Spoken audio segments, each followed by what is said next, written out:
Good morning, everybody. My name is Regina, and I'm now in Alhama de Granada, in Spain, with wonderful Alina. And actually, the point of this meeting, I want to ask Alina about her actions and her activity life in Alhama de Granada. And I would like to know more what she is doing here and how she is doing it. Alina, can you please explain me about exactly, let's start from Cortijo. Yes, yes. So, what does this mean, Cortijo, and what are you doing here?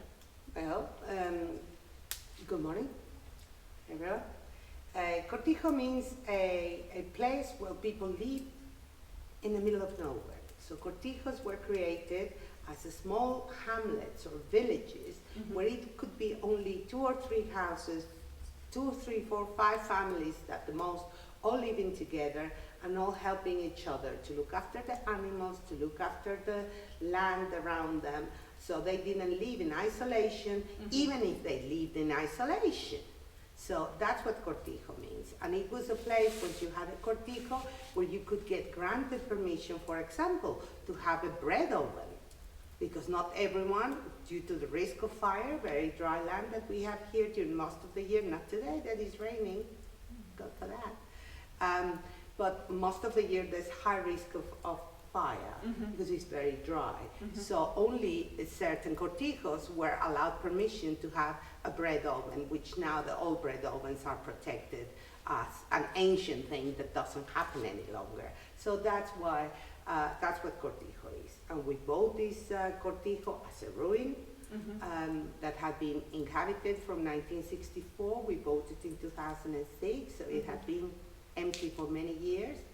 The weather, it just collapsed, the roofs, the walls. It was in very bad condition, and we decided to take the challenge to buy it, my husband Lawrence and myself, to buy it, to restore it, and to bring it to modern standards, keeping the charm of the Andalusian architecture. But I know this place now, at this moment, it actually not Cortijo already, but like more retreat center. It is a retreat center now. That is the use that we're giving it. We are very fortunate that we're having groups that are coming to practice yoga, that are coming to do trekking, that are coming to do cycling, that we have other retreats booked, for example, for 2020, that are going to come to do watercoloring.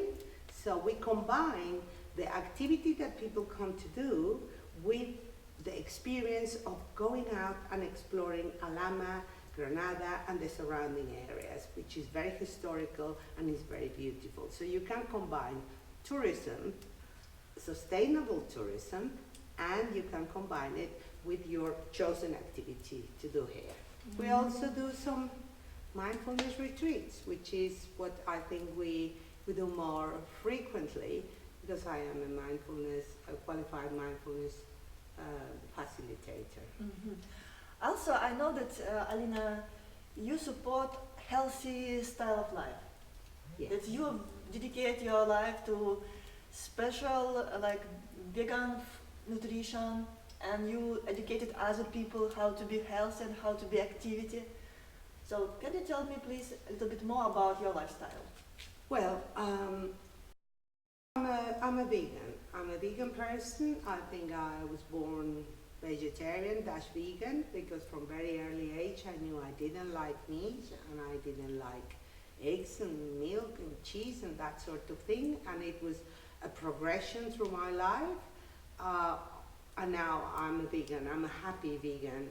I'm a healthy vegan. I'm an energetic vegan, and I am everything I feel that a vegan person should enjoy, which is a life which is guilt-free.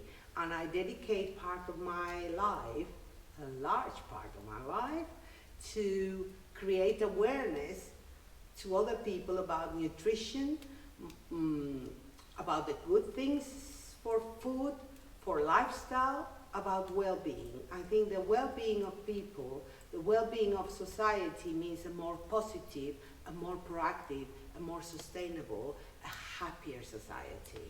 And because I live that lifestyle, and I think that I have a life fulfilled with happiness and harmony and balance, I want to share that message with people. So when I came to live in Alhama de Granada in 2012 full time, I discovered that there was nothing but there was a yoga class which I joined immediately as soon as I arrived, but there wasn't the other part. So when you can't find it, you have to create it. Yeah, so right.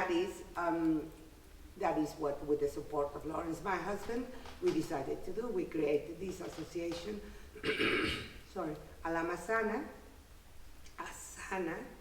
which is an association that has one objective, and that objective is to promote healthy living habits. That's all we do. We do workshops, we do talks, we practice Tai Chi, yoga, and Pilates, one different thing every evening, Monday to Friday, and we promote a healthy lifestyle. We promote a life of happiness and that for people to understand that you are not happy only if you smile. You have to be happy because your body is happy, because your mind is happy, because your spirit is happy. And then it all works in harmony. And that's what I intend to promote. Yeah, it's very interesting. And I would like to ask you exactly, Association Asana, what does it include? What programs do include to Association Asana? Well, Asana includes, we do nutrition programs, we do breast awareness workshops for people to understand how to check their breast for breast cancer. We do happiness workshops, we do mindfulness workshops, and we organize retreats. We organize retreats where we bring people such as yourself, wonderful people that will come and share their experiences with our members, so our members can see that there is something out there that it is different.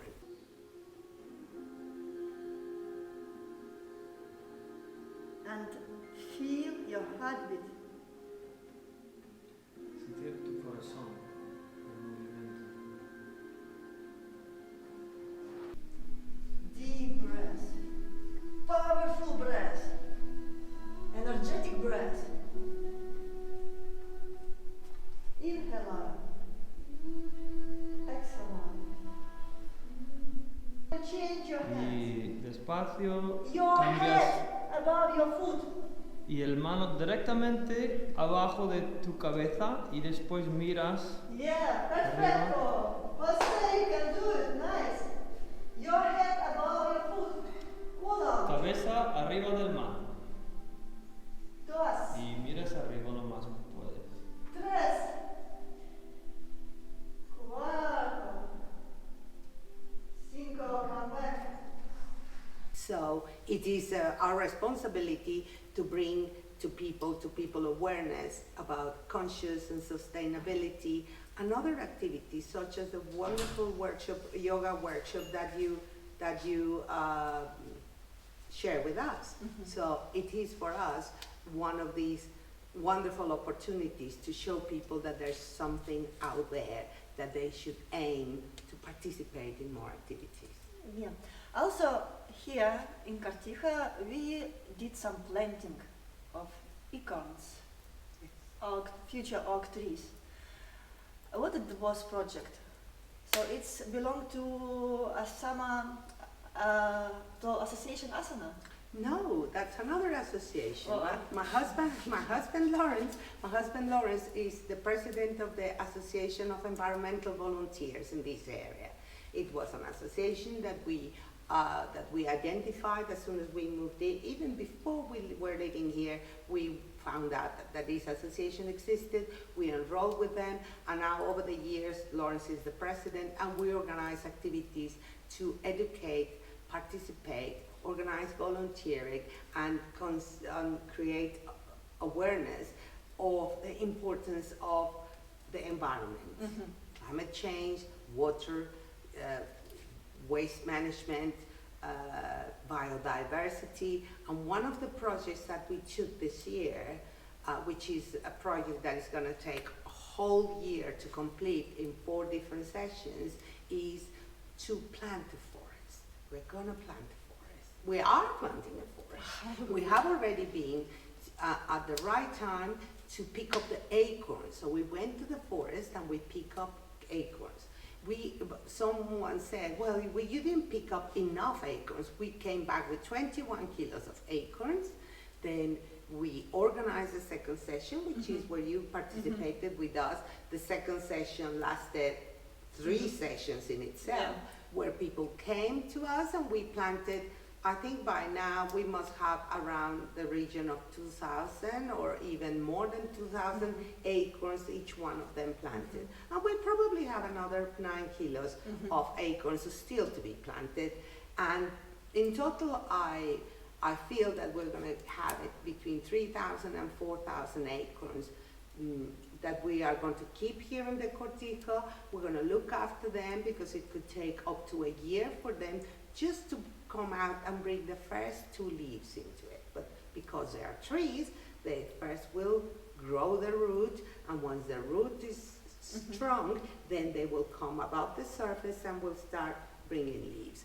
And when the plants are about 10 centimeters outside the ground, then we will go to the forest and we will plant them in the forest.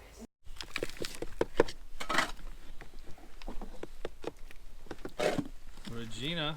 Oh, All right, what are you doing now? I'm preparing for planting trees. Special boxes where we put, how you call it? The acorns. Acorns. Bellota. Right down here, we'll show this in a second, the acorns. Yeah, look at this. It said 3 hours and able to get 21 kilos. 21 kilos. Wow. Alina there with a giant bag of acorns, and there's a second bag as well. Yes. Can you imagine all the amazing huge oak trees 30 years from now? Hemos enterrado todas las bellotas. Mamá, así también. Muy bien, Luis, muy bien. ¿Quieres que Hasta ahí está bien. Perfecto, Hasta ahí está bien. Estas de ellas están hechas. Ahí está bien. Supervisor. Así es. What kind of forest you will plant? Because usually now you should plant in trees on some area which belong to somebody or to government. Yeah? Yes. Where you will do it? Well, at the moment we are working in areas that used to be forests, but then they cut the trees and they use it for other uses, the land, mainly for producing fruit and vegetables mainly, and other areas where they plant grains. Yeah. And now we want to restore part of that original land, because if it was a forest with acorns and encinas, which is what we are planting, it should be restored in the areas where it originally belonged to. So we are starting a talk as an association with the landowners. One of our members is doing a very deep research into which areas used to be 100 years ago, which is the oldest area photographs that exist, areas where it was forest and now it's not, to talk to the owners of the land so they allow us to go and plant 200 or 300 oak trees in one part of their land, because by law they have to have certain part of their land that they have to leave for wildlife. So sometimes they just don't plant anything. They just leave it without planting and they think that's enough. Yes, that's good, but it's not enough. If it was a forest, it should be a forest again. So it's a process that is going to take us the whole of the winter, part of the spring, to identify those places. So as soon as the plants are out, then we go and then we plant them again. So yes, it's Thank you. Nicely. It's very interesting because a lot of people around the world try to support ecology programs, but they don't have any idea how to do it, how to find land, and how to start it. And I guess if you don't know, you can ask Alina. She will explain Thank you. you. It's pleasure. Thank you. And the last question that I want to ask, because I know that you are very busy and you need to go somewhere now to do bank food. So I would like to ask you now about bank of food. How you Well- do it and what is it? Well, when I arrived into this area, I have identified that there were people and families that live below the poverty line, very poor people, that they had no access to food, especially children and old people during the school holidays in the summer and during the Christmas time. They go without food. Why? Because the centers where they come for a meal a day, or the schools that provide very poor children with one full meal a day, are closed for the summer. And then the holiday, during the Christmas and New Year time, the schools are closed for 3 weeks. So these people are very cold, and they have to make choices whether to be warm or to eat. And that was heartbreaking for me. And I thought, we've got to do something about it. If no one else is doing it and everyone can see it, I'm going to do something about it. So I got involved with, in Granada, there's a Foodbank association, which is part of a nationwide one. And I said, what do we have to do to help these people in my town and village? And that's how they say, well, we have to find a place where to store the food. We have to go and speak to supermarkets. So supermarkets will give us some of the food before it's the end of their life. For example, the milk that is 6 months in a carton, it lasts 6 months. They give it to us when it's 5 months. So we can give it to people and they still have milk that can be used in the next month, for example. And on two occasions per year, one before the school holidays in the summer and one before Christmas, which is this one, we do a La Gran Recogida, which is one event that today and tomorrow we're going to be in every single shop and supermarket in the whole country asking people that can afford to buy food, will they buy another bag of cookies, another liter of milk, and put it into these boxes that then we sort it and we store it. And then the poorest people will have double when the next collection of food, when we give them food, so they, during Christmas, they don't have to go hungry. They don't have to make a choice, a terrible choice. So that's another thing of the causes that I support. It's powerful. Okay, I guess that's what I wanted to ask you about association, about Kartija, and about Bank of Food, and about trees. Would you like to edit something?